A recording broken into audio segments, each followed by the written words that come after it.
Video ini bakal ngerubah statement kalian dan juga pola pandang kalian tentang orang-orang yang kerja di luar negeri. Jadi kalau kalian pikir orang-orang yang kerja di luar negeri, mau dimanapun negara itu, kalian pikir enak ya gajinya gede, enak ya bisa jalan-jalan ke sana ke sini sambil kerja, enak ya di sana sekalian cari jodoh. Please, video ini jangan di-skip, wajib tonton sampai habis. Karena cerita itu nunjukin sisi kelamnya dari orang-orang atau anak-anak rantau di luar sana. Cerita ini kiriman dari teman kita namanya Mbak Lina. Jadi Cece Lina tuh kerja di Taiwan juga, dia tuh kurang lebih di sini sudah 9 tahun plus. Mungkin buat orang-orang di kampung nih, 9 tahun, pasti duitnya udah banyak nih, pasti dia tuh udah beli ini itu.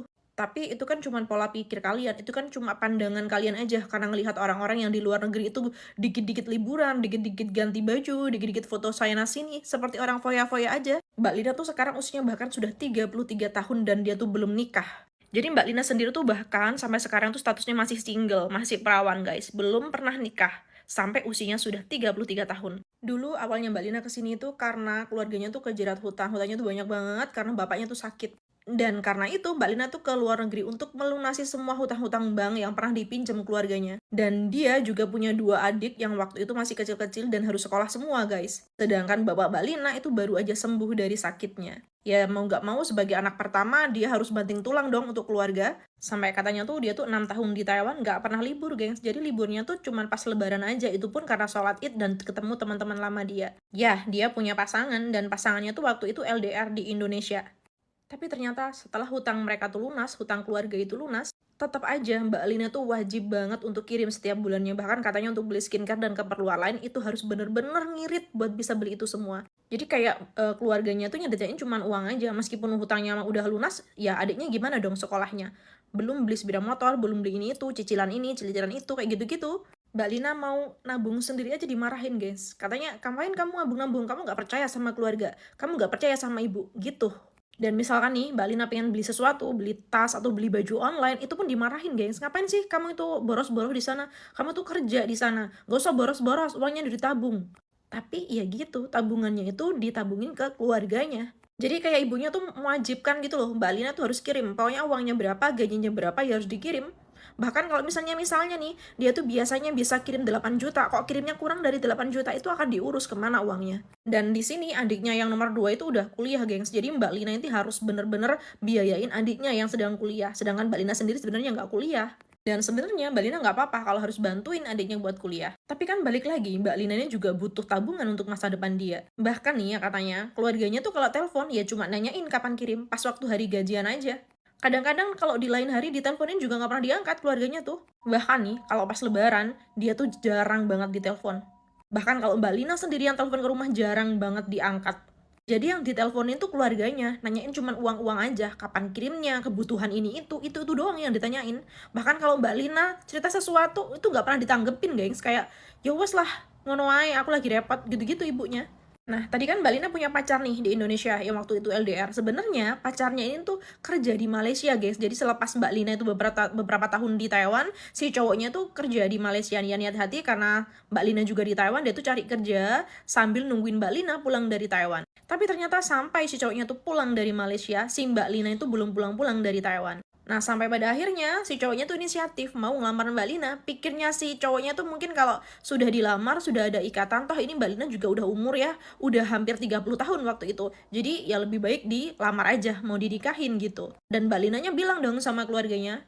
Dan kalian tahu, keluarganya tuh bener-bener menolak, menentang keras. Dengan alasan Mbak Lina itu harus tetap kerja buat nguliahin adiknya. Adiknya tuh belum selesai kuliah. Jadi kalau Mbak Lina nanti nikah gimana? Siapa yang lanjutin buat biayain adiknya? Gitu, gengs. Dan yang bikin Mbak Lina tuh bener-bener kesel, bahkan adiknya yang kuliah ini buat kerja sambilan itu nggak boleh sama keluarganya, suruh fokus kuliah aja. Dan lebih keselnya lagi, belum lama dari itu adiknya itu ternyata lamaran dong. Jadi Mbak Linanya aja yang kerja, yang sudah cukup umur aja itu belum lamaran dan bahkan nggak boleh dulu untuk nikah. Tapi si adiknya yang dibela-belain dibiayain kuliah malah dibolehin lamaran duluan sama keluarganya. Dan Mbak Lina sebelumnya tuh nggak pernah diajak musyawarah atau dikasih tahu sebelumnya, gengs. Malah taunya Mbak Lina itu dari tetangganya bilang bahwa si adiknya itu lamaran. Itu pun karena si Mbak Lina tuh lihat story tetangganya, kok di rumah rame-rame ada apa? Ditanyain lah sama Mbak Lina. Dan ternyata adiknya tuh lamaran. Tetangganya tuh sampai shock. Emang kamu nggak tahu lah adikmu tuh lamaran? Sampai gitu tetangganya, gengs. Yang Mbak Lina nangis kejer dong di situ, kok keluarganya kayak gitu. Adiknya aja masih kuliah boleh lamaran, sedangkan dia nggak boleh buat nikah. Lamaran aja nggak boleh dulu. Nangis-nangis Mbak Lina tuh katanya sampai seminggu nggak doyan makan, nggak doyan apa, pura-pura tetap nggak tanya sama keluarganya. Dia tuh pura-pura nggak tahu, nungguin keluarganya tuh cerita. Tapi ya nggak cerita-cerita, ditunggu-tungguin. Dan di akhirnya dia itu memberanikan diri buat tanya sama keluarganya. Ini si adek Putri namanya. Si Putri ini beneran udah lamaran. Dan keluarganya bilang, iya wis lamaran karo konco-konco kuliahe, katanya gitu. Kamu tahu dari mana? Mbak Lina nggak ngomong kalau dari tetangganya, dia bilang aku ngerti wae kayak gitu-gitu. Dan malah kayak si Mbak Lina sama keluarganya tuh berdebat keras, katanya ya kamu itu masih kerja, jadi fokus kerja aja. Orang adikmu tuh udah ada yang mau dan dia tuh sama-sama kuliah, ya wis gak apa-apa, podo senenge. Malah gitu keluarganya guys. Jadi malah kayak ibunya tuh ngebelain si adiknya itu. Ya gimana sih? Sebagai anak mungkin dia tuh merasa kayak diperah keringatnya aja. Dosa nggak sih kayak ngomong kayak gini? Soalnya ya gimana, adiknya aja kuliah sampai dibiayain kayak gitu, dibolehin lamaran, Mbak Lina sendiri nggak dikasih tahu kalau adiknya tuh lamaran. Sedangkan Mbak Lina mau lamaran nggak boleh, ya dia merasa kayak gitu dong. Dan dari hari itu juga Mbak Lina udah nggak mau lagi ngirim ke rumah. Karena dia pikir, aku kirim ke rumah juga kayaknya keluarga rumah nggak mikirin aku, dia cuma mikirin anak-anaknya yang lain gitu, pikirnya Mbak Lina. Dan yang pasti ibu dan keluarganya tuh marah-marah dong, kenapa Mbak Lina nggak mau kirim lagi, sampai dikatain anak durhaka katanya. Tapi udah nggak peduli lagi Mbak Lina, bahkan katanya nomor keluarganya tuh sempat diblok selama 2 bulan sama Mbak Lina. Dan karena si cowoknya tuh denger cerita yang kayak gitu kan kasihan nih sama ceweknya, sama Mbak Lina. Jadi si cowoknya tuh nekat keluar negeri geng, sampai katanya tuh gadein sawah dari bapaknya. Dan untungnya katanya tuh prosesnya alhamdulillah cepet, dia tuh dapat majikan, dapat pabrik. Proses di Taiwan tuh di PT kurang lebih 5-6 bulan bisa terbang ke Taiwan nyusulin si Mbak Lina. Dan Mbak Lina cerita sama keluarganya gengs bahwa si cewek cowoknya itu nyusulin dia ke Taiwan. Dan kalau boleh mereka itu mau nikah di Taiwan selepas si cowoknya sampai di Taiwan. Tapi tetap aja si keluarganya tuh tetap nggak boleh.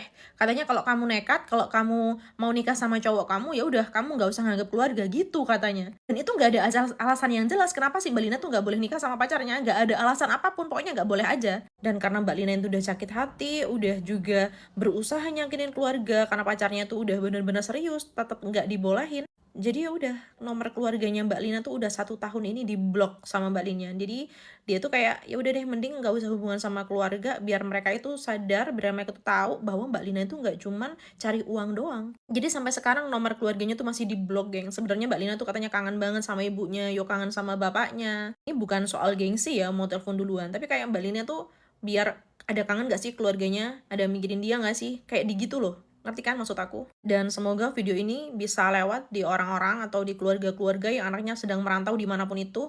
Pak, Bu, anak-anak ibu dan bapak itu keluar negeri, niat hati pengen bantu orang tua, pengen bantu keluarga.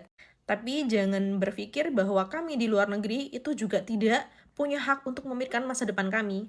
Orang-orang yang kerja di luar negeri itu susah, Pak, Bu. Mereka tuh kerjanya apalagi yang jaga lansia tuh kadang-kadang ke rumah sakit aja bisa nggak tidur siang dan malam jagain orang tua. Yang di pabrik kerjanya juga keras Pak Bu, resiko juga tinggi.